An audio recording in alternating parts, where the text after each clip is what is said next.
Thank you, and good afternoon, council members. Before I talk about the budget here that we are ready to review, I want to reframe how we think about it.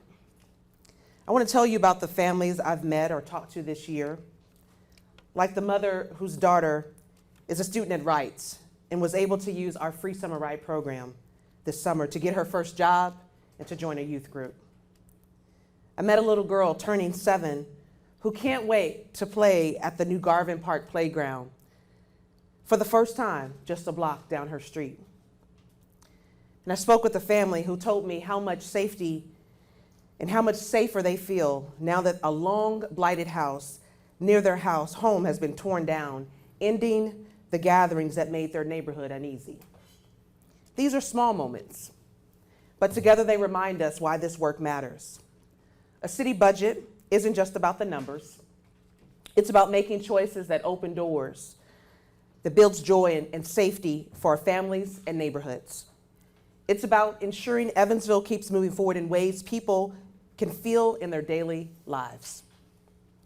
I also want to express my appreciation to each of you for your strong collaboration in stewarding our resources.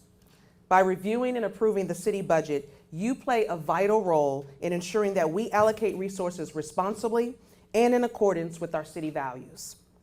I also want to thank my team, Robert Gunter and his staff in the Controller's office, my team in the Mayor's office, and our department heads. I tell you, have put in countless hours to provide the budget that you have before you.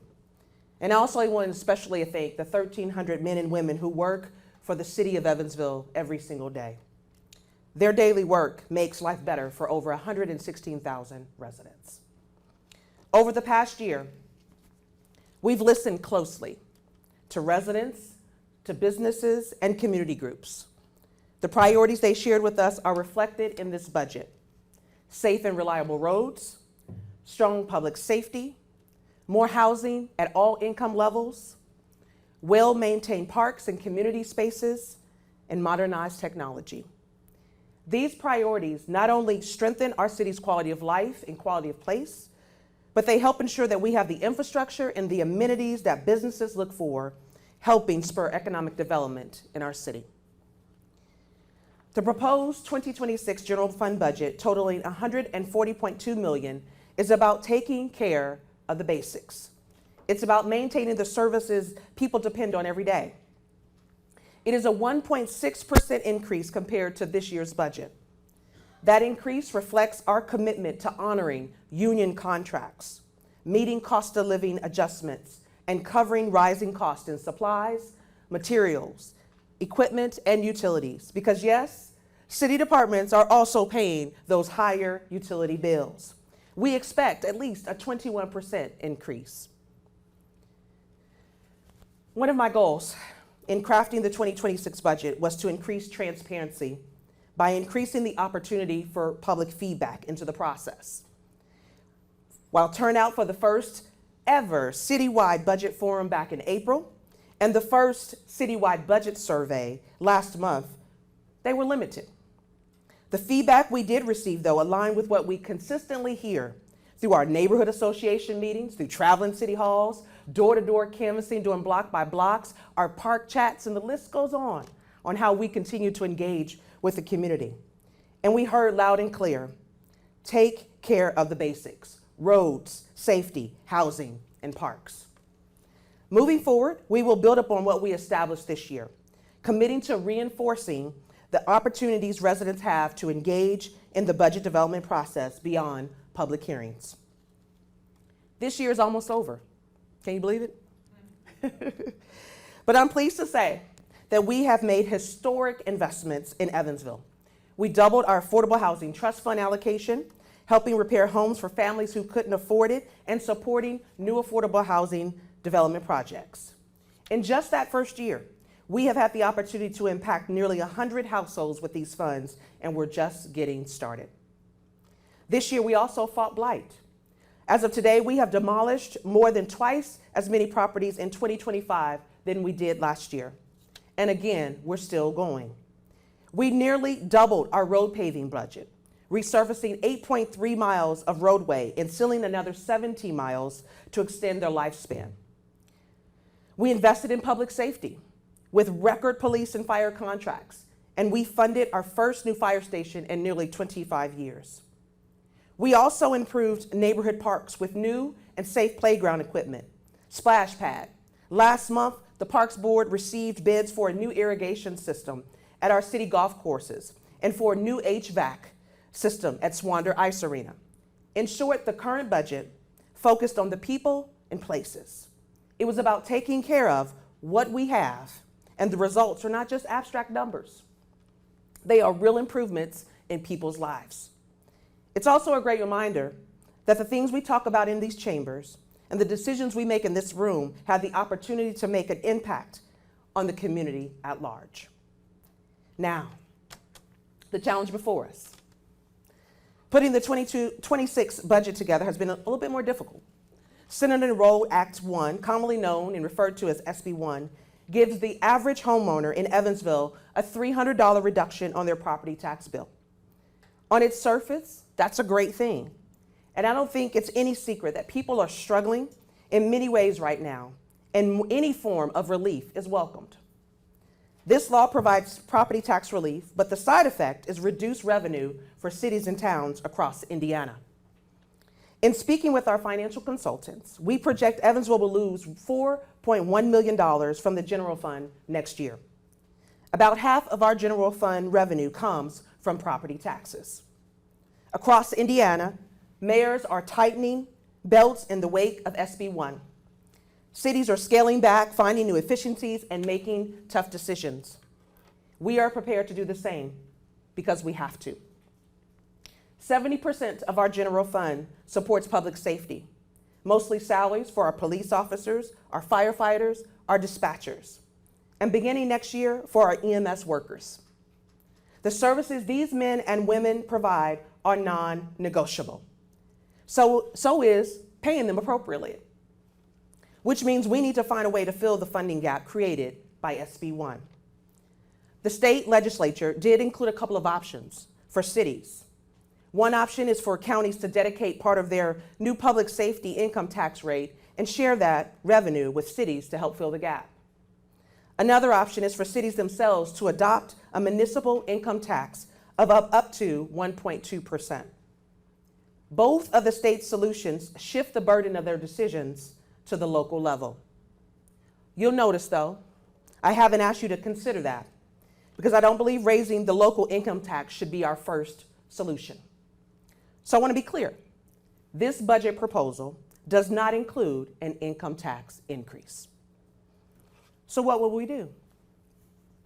We know we can't control necessarily what the state does, but we can control how we respond.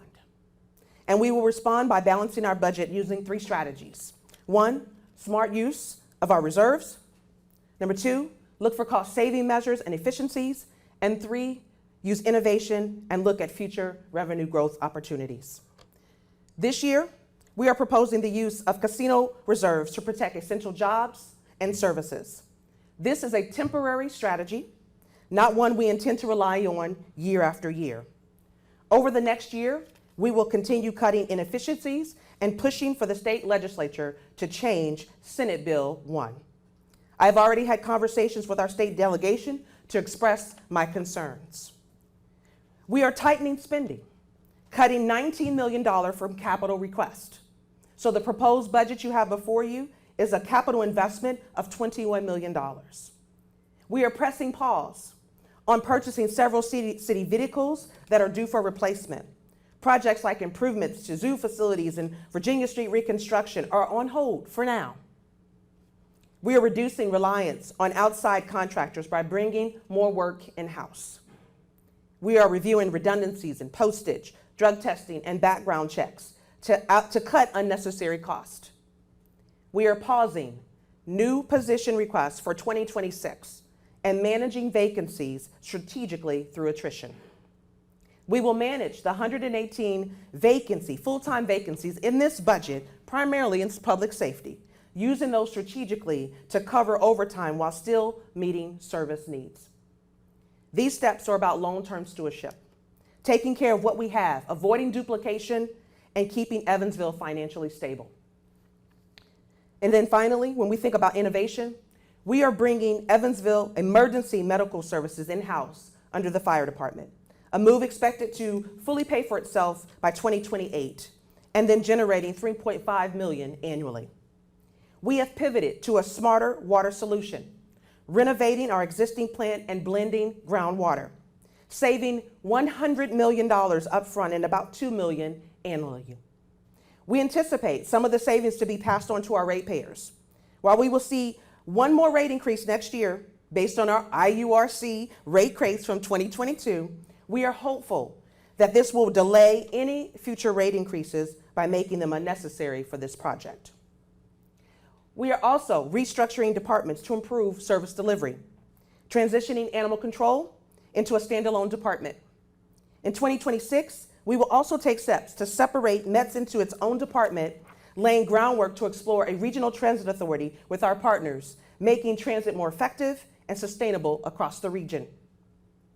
Throughout this process, I have also received several questions about our city's overall financial health, and so I'd like to address them. Evansville carries about over $1 million in debt, mostly tied to utility federal mandates that every city has to comply with. But no new bonds will be issued from the general fund, the Parks District, or the Redevelopment District in 2026. Our strong bond ratings, A+ from S&P and A1 from Moody, reflect responsible financial management today. Our staff and its financial advisors are constantly reviewing opportunities for refinancing our debt.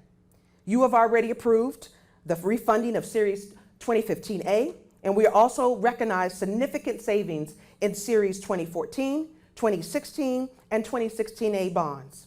However, due to the limitations imposed by SB 1, the city is unable to pledge local income taxes to support bond issues during the next 2 years. We hope to approach you with alternatives in the coming year. 26 is going to be tight. It's the plain truth. But this budget navigates these challenges while maintaining our commitment to public safety, housing, infrastructure, parks, and transit. It is a responsible plan that acknowledges our challenges, it makes the hard choices, and invests where Evansville needs it most. More specifically, when you open your book, and hopefully you've already dived in, you will see a $1 million investment in the Affordable Housing Trust Fund. It's a community development investment we need both to close our city's housing gap and to help revitalize neighborhoods across the city. You'll see $4.5 million for paving and road safety improvements. It's a $1 million increase. This, coupled with the approval of the wheel tax, will give us a boost to increase the number of projects we can complete in the new year. You'll also see investments in security tools, improving our cybersecurity protections and digital technology. In addition to the $24 million bond funds that continue to be utilized, this budget maintains our commitment to neighborhood parks, investing over $500,000 in modest improvements, benches, playground equipment, basketball court resurfacing, and lighting. And this budget keeps our METS micro program on the roads with a $900,000 investment. Unfortunately, we won't be able to expand this program to the entire city due to the lack of funding, but we will be able to maintain the current level of service, which has been incredibly popular. So far this year, people in Evansville have taken over 38,000 rides on METS Micro, and that's up from over 22,000 in the same time period last year. And later this month, we will expand the program into at least one new area, thanks to a corporate donor. Counselors, please be reminded, this budget is not just about balancing numbers. It's about balancing responsibility with vision. It acknowledges the real challenges we faced, and it answers them with discipline, with creativity, and accountability. It prioritizes what matters most: safe streets, strong neighborhoods, housing that families can afford, parks where children can play, and a government that spends wisely. Yes, SB 1 has made this year more difficult, but difficulty does not define us. How we respond does. We are protecting what we have, investing in the future, and respecting the responsibility taxpayers have given us to use their dollars wisely. So I ask for your continued partnership. Ask the hard questions. It's okay. My team is ready.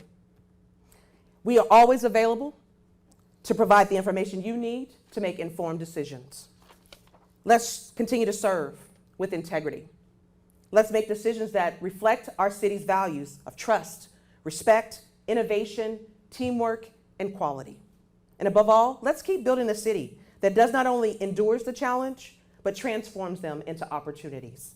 Together, we will get through this difficult period, and together we will continue to move Evansville forward. Thank you all.